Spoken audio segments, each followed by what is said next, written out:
Hey, I'm Tim from timsteppingout.com. Today I wanted to give an update as to where I am on my research and how I think Christianity developed. I don't post on YouTube a lot just because I kind of like writing better. I don't like seeing my my face on video, but I like to occasionally give a little update on YouTube as to where I am. Try to give a clear picture, kind of a broad picture of how I think Christianity developed in the early centuries, Common Era, and even a little bit before then. But this video will probably be dry for people who are not enthusiasts about this topic. I tend to get in the weeds on this topic, and I'm frankly not very good at bringing the topics back to the surface, but I'll do my best anyway, and hopefully I can give a little bit of information that is useful for people who aren't necessarily enthusiasts, but who are interested in history and trying to, like me, just figure out where these ideas came from. So. Christianity was preceded by the Nazarenes. The Nazarenes are the children of the Queen of Heaven. From the beginning, the Nazarenes were not welcome in Jerusalem, but they found places to live throughout the diaspora. I think early it was close to Jerusalem, up into the Transjordan area, Samaria, and places around Jerusalem, but they just weren't welcome in Jerusalem. But the Nazarenes remembered an ancient version of Judaism. This Judaism revered the patriarchs, specifically Abraham and Isaac. And it had a royal priesthood, which was different than the priesthood which came later, which was specifically concerned about Aaron, who was Moses' brother. But the catalyst which really changed Judaism happened I think it was the 6th century BCE, and King Josiah's Deuteronomic reform. What is remembered in history, although I'm pretty agnostic about the actual historicity of these events, is captured in 2 Kings and 2 Chronicles. But Josiah had ordered some renovation on the first temple, which was called Solomon's Temple. And it was often the case that the high priest would be in charge of such renovations. And Josiah's high priest was Hilkiah. Hilkiah, in this process, discovered a long-lost book of the law, which was a Moses forgery. And the effect of the discovery of this book was to inject a more monotheistic framework into the pre-existing Judaism, which was not quite polytheistic. It would have been henotheistic, which is to say you have this high God, but you have other lower gods as well. And this is what pre-Deuteronomic Judaism was. It was, I think we can get insights into what this Judaism was from the Canaanite traditions. I think that a lot of things in the early Canaanite traditions were also in the Jewish traditions, and the Deuteronomic reform served to create an Orthodox Judaism, which was much more monotheistic. And you actually in Exodus 6:3, you actually see the whole point here is that God is talking to Moses, and he says, "I'm the same God who talked to Abraham and the other patriarchs, and I just didn't give my real name." This is, I think, scholars really recognize this spot in the Old Testament as a kind of a pivot point. So what I'm saying here really isn't, I'm a mythicist. I think that Jesus certainly didn't exist if you if you require all the attachments that Jesus typically requires, which is to say he was born around the year 0, and he was the son of Mary and Joseph, and he, the more requirements that you attach to Jesus in terms of the bullet points that he has to meet for the criteria of existence, I think the less likely that it is that he existed. I mean, I think that there were several people who looked like Jesus, but one specific Jesus, no. So anyway, so Exodus 6:3 is really the pivot point. It's where Judaism is reformulated to kind of not necessarily purge out the patriarchs, but it elevates Moses, who himself didn't exist either. I think that that I think is scholarly consensus at this point, is that Moses didn't exist either. But there was a real motivation to inject this character into Judaism to reformulate it as a monotheism. The priesthood which preceded the Aaronic priesthood, which was the priesthood of the patriarchs, was the Melchizedek priesthood, and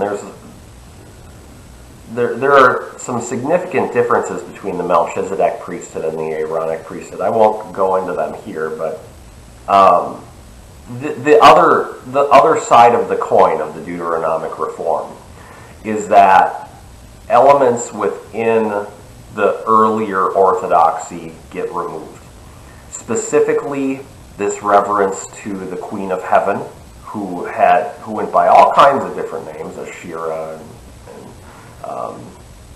oh gosh, she had some other names too. I'm drawing a blank right now.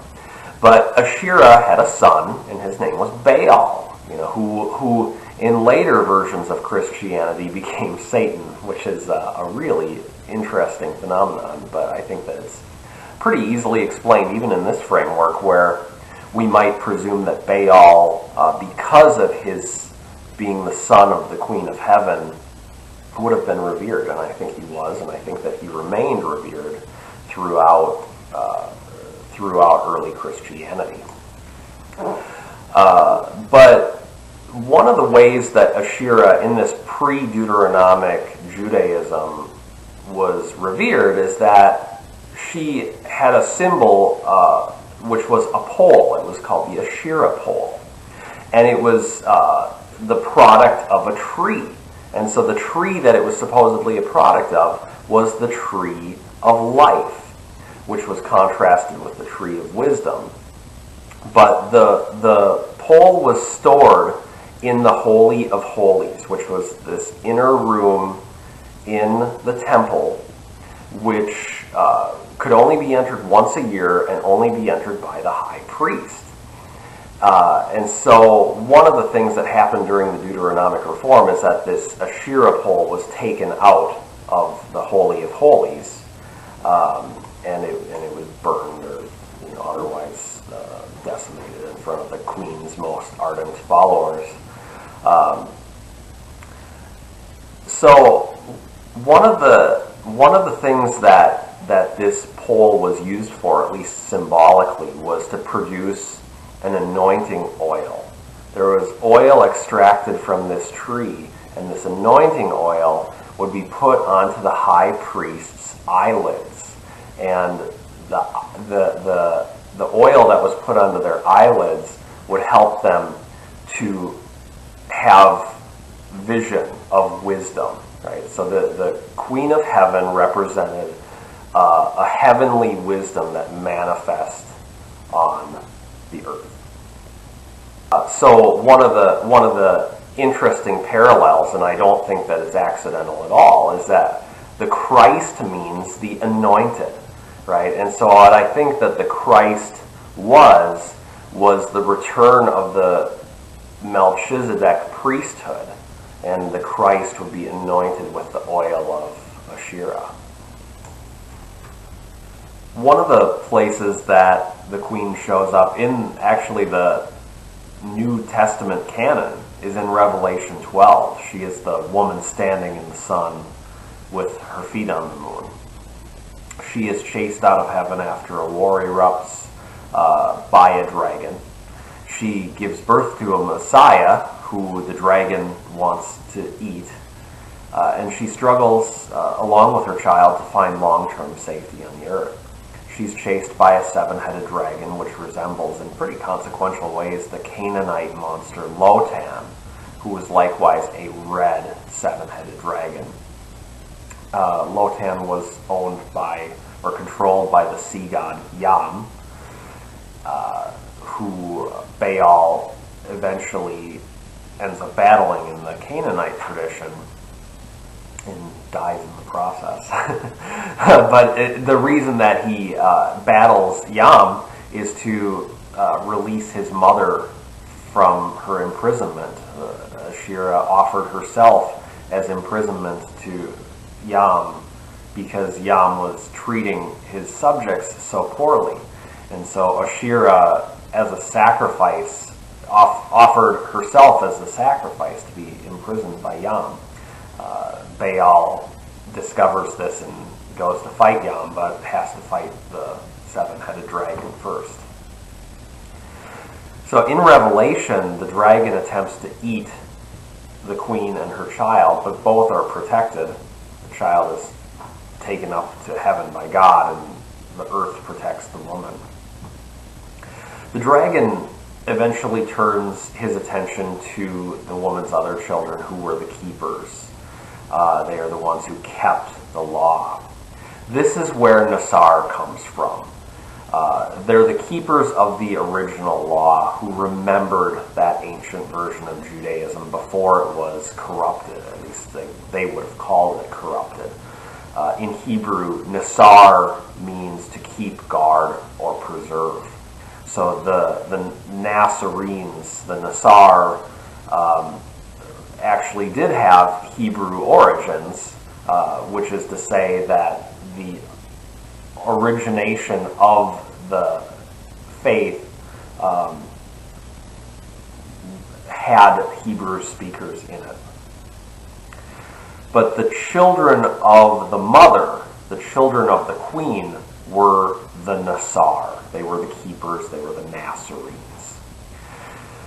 There are all kinds of allusions to the Queen of Heaven, who was the Divine Mother, who eventually becomes Mary in the Catholic tradition. But I think the most striking example is in the Gospel of John, or in John 2, before Jesus performs his miracle at the wedding. He's prompted by his mother, who says, "Hey son, the servants are out of wine." And Jesus said, "Woman, what are you talking about? What do you want with me? What am I going to do? My time's not yet come." And the woman, the mother, says to the servants, "Do whatever he tells you to do." So Jesus' first miracle is preceded by authority given to the servants by the mother. So of course this is not really to be taken literally. This is all metaphorical. The mother renders authority to her son, to her child, to Nasar, and this authority gives that child, gives her children authority to bend the rules of nature, right? And so this I think is probably a little bit later of an evolution, but the core idea I think is original, which is to say the mother renders authority to the son. And when Jesus was dying on the cross in the Gospel of John 19:26, what does Jesus do? He turns his beloved disciple over to the mother. Says, "This is your mother, mother, this is your son," right? So they become adopted children of the Queen of Heaven, right? So this, I think, is to say, or the point meant to be conveyed here, I think, is that you can be adopted into the Nazarenes. You don't necessarily need to be of a particular bloodline or anything anything like that, which was a big deal, I mean, to be an Aaronic priest, you had to be a descendant of Aaron, so this sort of thing was very common, and it continued to be common. The monarch, the royalty throughout Europe needed to have royal blood, and that's still kind of the case today, I suppose. But that was the idea, is that you can be adopted into the Nazarene movement, and that's what the Gospel of John intended to give, which is why Jesus' first and last act were concerned about the authority and the relationship to the mother. The Apocrypha also seem aware of this relationship to the mother. I think the Gospel of Philip, although at this point the mother had become Sophia, the Gospel of Philip seems very familiar with these traditions and the importance of the mother. So later iterations of the mother eventually manifest in the Greek and Coptic world as Sophia, and I think to the Sethians, who appear to be somewhere between, certainly in Alexandria and maybe up into Syria as well, she might be Barbello. I think she's Barbello. That's my speculation anyway. And of course, this is traditions merging here, so I think we can give a lot to syncretism in that case. One of the things that happened in this tradition is that the mother splits. The mother is broken, right? And so in the Gnostic tradition, so there's an upper Sophia and a lower Sophia. Sophia is the rebel. By the way, Mariamne in Hebrew means rebel. But Sophia has a rebellion in the Gnostic tradition where she attempts a thought of her own, a manifestation of her own, and this causes an eruption in this perfect pleroma, it's called. And so this, depending on which Gnostic tradition you're looking at, it creates various layers, the canoma or other layers, where Sophia in some of these traditions is split into two.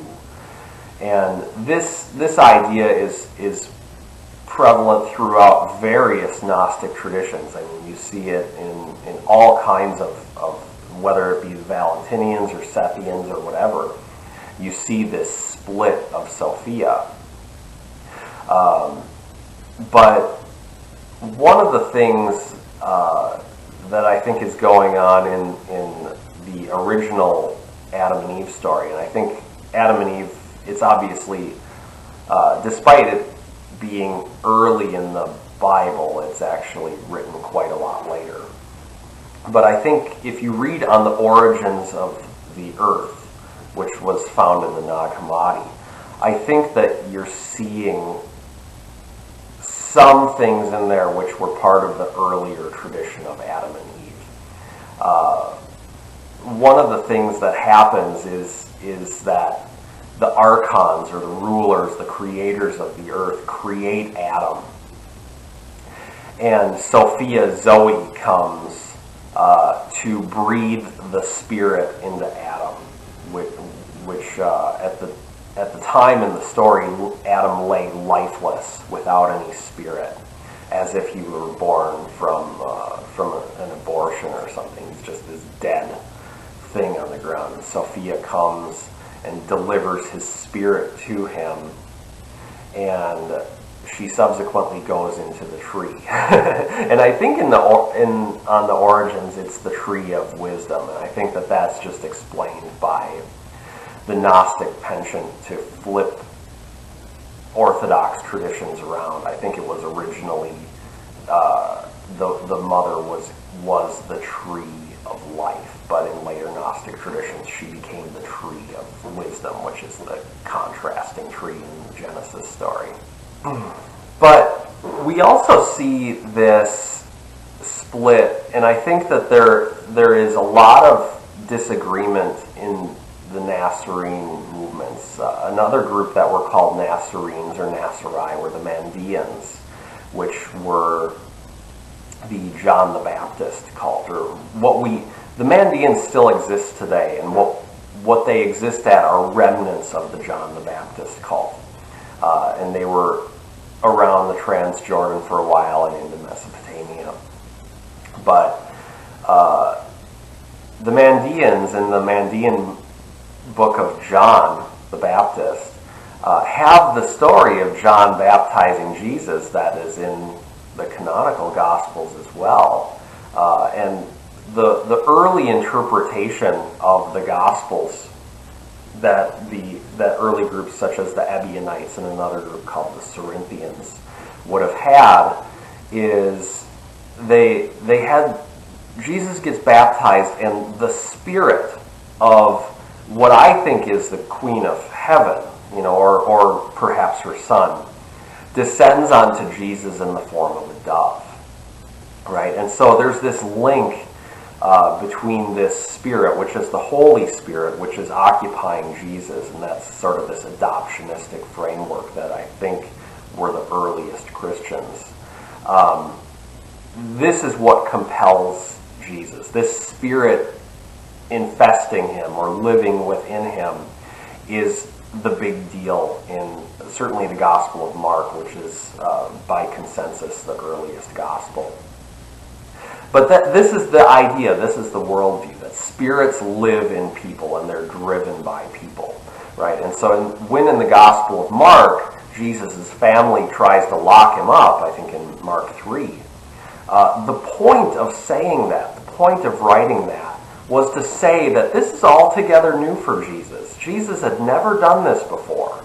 And because he's acting so goofy, we got to lock him up, right? And so you see similar ideas as this floating around in other things, like the Gospel of Thomas and the Gospel of Luke and other places, where Jesus is saying, you've got to hate your mother, right? The point I think he's getting at, which I think was pervasive throughout early Christianity, is that this spirit is going to change you. When you become an adopted son of the Queen, you are going to be different. You have a new mother and a new father now.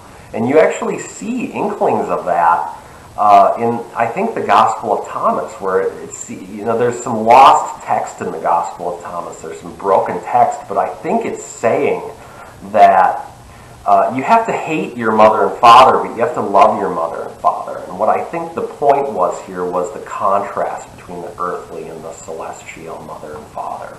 So you become a Nazarene and you become an adopted son. But anyway, in the Mandean tradition, if I can avoid these tangents here, in the Mandean tradition, it's Ruha who comes onto Jesus in the form of a dove, right? And so Ruha is the lower earthly spirit. And so I think what you've got in the Mandean book of John is a subsequent tradition which is kind of altering things to sort of fit a theological bias. But they're saying, oh yeah, it wasn't the Queen of Heaven, and it's really pretty difficult to find a lot of concern for the Queen in the Mandeans. But it is interesting that this Ruha is both female and malevolent, because I think you get in later versions of Gnostic Christianity this extension of Sophia is Yaldabaoth, her son, right? And so it is interesting. If you read in Irenaeus, who's an early church father, in book 1, I think 7, he's talking about the Valentinians, who are a Gnostic group, who believe that Sophia gave birth to the Logos, who in later versions becomes Jesus. So if Sophia gives birth to Yaldabaoth and the Logos, then that means that they're siblings as well. And so Yaldabaoth is simply a misbehaving sibling, which is really common in other traditions of the day as well. I mean, you see it in the Greek and Egyptian myths. So all kinds of myths like that have misbehaving siblings. Loki, I suppose. Although I don't remember if Loki is an adopted son or if he's actually the son of Odin. But that is what's going on in that sense. So I think Revelation, especially from Revelation 12 on, is really insightful into the link between what Christianity became and some of its earlier versions. One of the things that happens after the woman is chased from earth in Revelation 12 and into 13 is that she's replaced on earth by the whore of Babylon. And so if you go back into history, go back to the Deuteronomic reform, it's not long after, it's a couple decades later that you've got this Babylonian conquest and Jews are expelled from Jerusalem. And it was through King Cyrus, the Babylonian, who allowed Jews back into Jerusalem, back into their Holy Land. And I think that this notion of the Holy Land is very important in Christianity. There's a big concern for the New Jerusalem, which shows up in the Montanists, which shows up in later Revelation. The Ebionites, who are an early group of Christians who are, I think, parallel to Cerinthians in a lot of ways. By the way, Cerinthus was presumed to have written Revelation. I kind of think he did, but I can't really prove it. But there's a lot of evidence for it, or at least a bit of evidence for it. But the Ebionites would pray towards Jerusalem, so there was a big concern for the Holy Land. But what happened is that King Cyrus ushered Jews back into Jerusalem, and the new Orthodoxy was born, right? Because the second temple was built, and it was controlled by the new guard, the new post-Deuteronomists. And so what I think you have is dissension here. You have a break-off, and so you see it in Jeremiah, where Jeremiah is going around trying to get Jews back, and they're saying, we're not going to stop worshiping the Queen of Heaven. Right? I mean, this is a very clear battle going on in the post-Deuteronomic era, where there are people who revere the Queen of Heaven, who stick to the old formula, and there's a very clear attempt by the descendants of Hilkiah. By the way, Jeremiah is supposedly a son of Hilkiah, trying to get people into this new monotheistic world which purges the queen and her son. But Cyrus, who brought people back in, was a Babylonian, right? And the most holy room in the second temple was the Holy of Holies, just like in the first temple. And the Holy of Holies is a room reserved for the high priest, who can only enter once a year. And it's separated from the rest of the temple with a Babylonian tapestry. And when you compare Josephus's description of what this tapestry looked like, its colors, its decorations, it was sort of a panorama of the heavens. And then you look at the imagery surrounding the whore of Babylon, who comes to replace the woman in later Revelation. Revelation, I think, 15 maybe and on. But anyway, though it's a match, like the Revelation's writers are clearly making allusions to this tapestry and the veil which separated the Holy of Holies, which, by the way, used to house the Ashera pole, and now it doesn't in the post-Deuteronomic world. Revelation, I think, is clearly remembering this older tradition, and it's clearly hostile to elements within the Second Temple, notably the veil.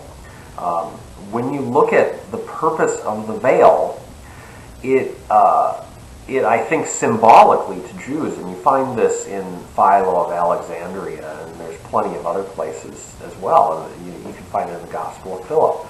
The veil was the separation between heaven and earth. And so when the high priest supposedly entered into the Holy of Holies, they sort of became this proxy, this intermediary between heaven and earth, between God and the people. So you can see a lot of parallels between the Pope and the High Priest in this sense, particularly because there's sort of this mystical spirit that is sort of the conduit in here. But it's interesting that in the Gospels, when Jesus died, the veil tore, right? And I think that is certainly an important feature here, is that the veil has to tear. And of course, this is not historical. The veil didn't actually tear. I mean, who knows what happened when the temple was destroyed, but there certainly was no tearing of the veil 40 years before the temple was destroyed, which is purported in the Gospels. But what I think you have is this symbolism where there was before a barrier between heaven and earth, and now there's not. And so what I think you clearly have is it's very similar in Egyptian traditions, where you're guided to the heaven to have your heart weighed, and then if your heart is as light as a feather, you get to join Osiris. But I think that the Gospel of John did pick up on this, where Jesus says, "I am the light and the truth and the way. I am the way beyond this material hellhole," right? The earth is being controlled by malevolent forces, and this is showing up.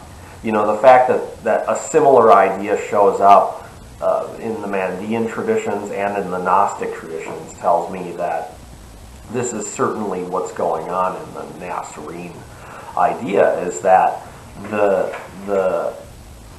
earth is being controlled by malevolent forces, and we need to break through to allow the adopted sons and daughters, I suppose maybe, to get to heaven, right? And so the veil is what's standing in the way. So I think to a lot of Christians, they see the destruction of the temple as the way to do that. And so the veil tearing is, I think, symbolic of the temple being destroyed, but more specifically, it's symbolic of the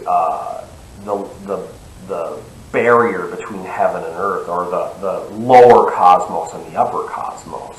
And I think you see this in the canon. In the Gospel of Mark, Jesus says Satan can't stand against himself, right? If he is divided, then he falls. And I think that this division in the Gospel of Mark is the temple veil tearing is a metaphor for this. It's Jesus died on the cross, and this meant that Satan was forced to divide on himself, and they called him Beelzebub, which was a different name for Baal. But the reason that this happened is because in every tradition, if you look really closely in the Gospel of Mark, what you've got is Jesus is actually tricking them. And you see this in the Gospel of Judas as well, which was later discovered. And it's the idea is that Jesus is performing some trickery here, right? And you see this in various traditions. In one tradition, in the Basilidian tradition, the spirit which had descended onto Jesus bounces into Simon of Cyrene before he gets to the cross, which means that you violated nature by killing this innocent man who used to house the Christ spirit. In another tradition, in the Gospel of Barnabas, it was actually Judas Iscariot who was crucified in the place of Jesus, right? And so I don't know which one is the first here. I mean, I think we have to presume that Simon of Cyrene tradition is earlier than Judas, but I actually don't think so. But I just don't have a lot of evidence. It's just my speculation that I think that Judas tradition is the earliest tradition. But the point is that there's trickery involved, and this trickery causes the temple veil to break, which essentially opens up access to heaven and the pathway from earth to the highest heaven, which will reunite the children with the mother. So I think we actually do see some indications of these Nazarenes showing up in the secular record, or at least to the extent that we can call it the secular record. The historian Josephus describes this Theodos who is taking his followers to the Jordan River. He evidently had a huge following, and he told his followers to bring their possessions for safe passage in a water ritual. And it's very interesting that you do see similar things in the Gospel of Matthew, where Jesus is telling his followers to sell all their stuff. I think that's in Mark too. It's probably in all the synoptics. I can't remember specifically though. But Theodos angered the procurator, who sent a band of soldiers to have him beheaded, and his head got paraded around Jerusalem. So of course this is such a striking similarity to John the Baptist.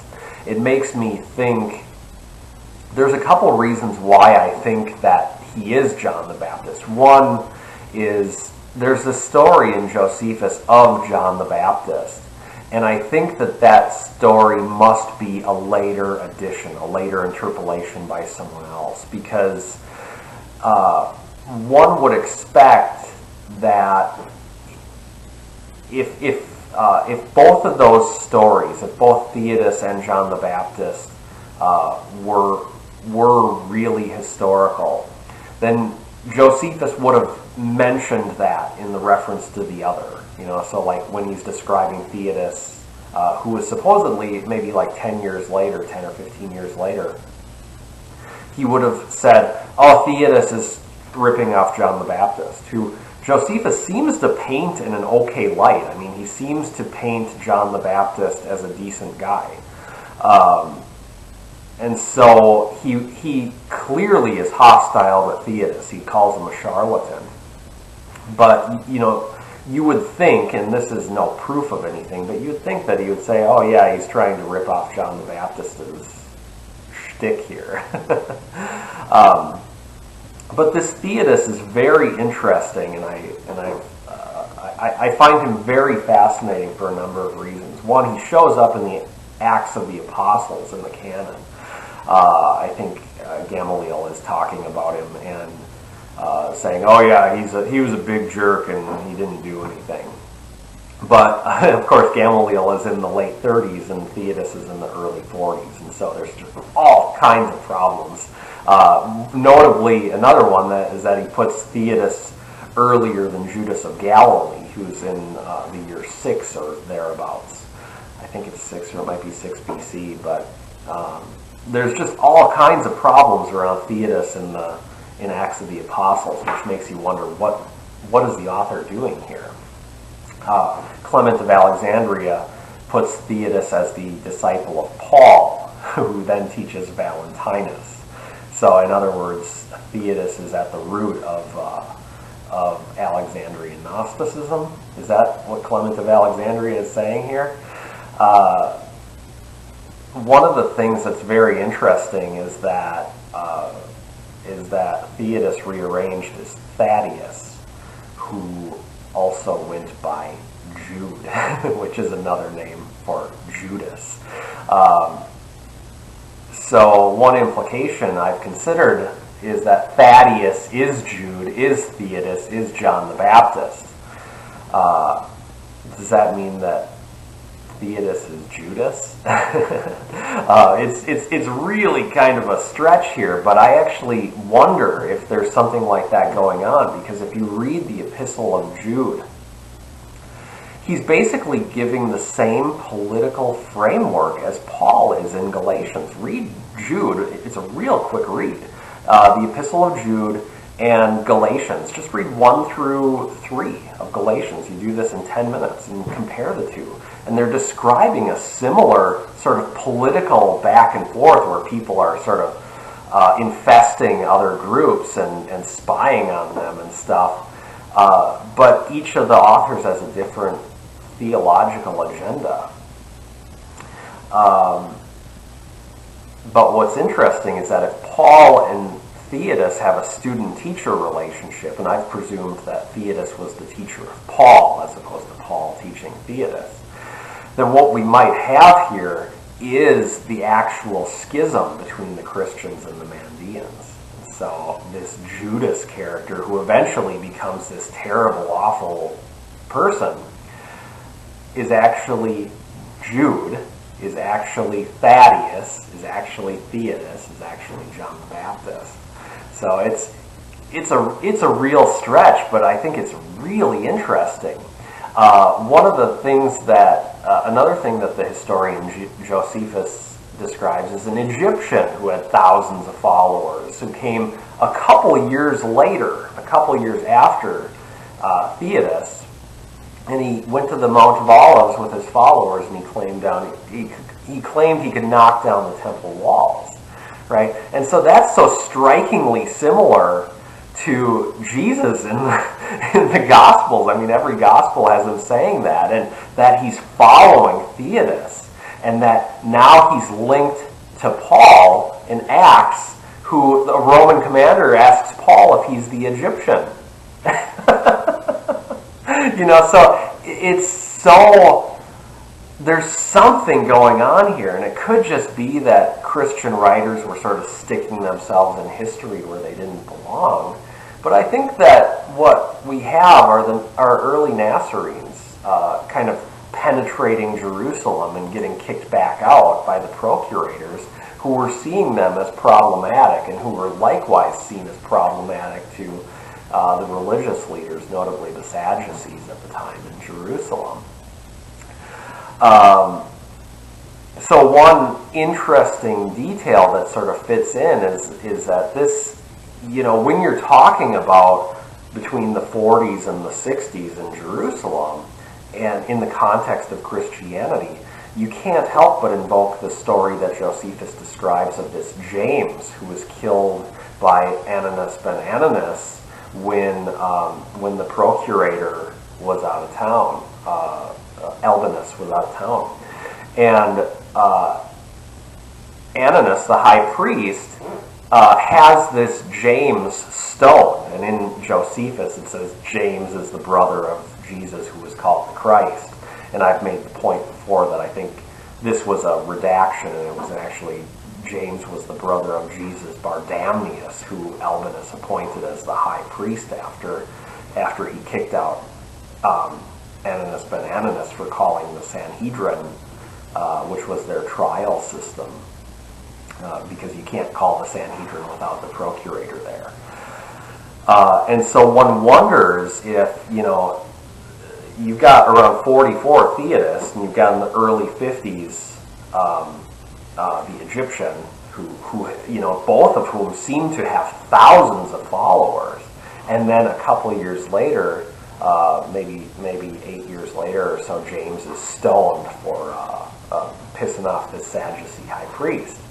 And so one wonders if this is how, through this James, this is how the Nazarene movement gets into Jerusalem, and just kind of reworks itself into probably a little bit more Orthodox Judaism at this time. And this is just sort of a political opportunity that this James sees, and that's what pisses off the high priest, and that's why he kills him.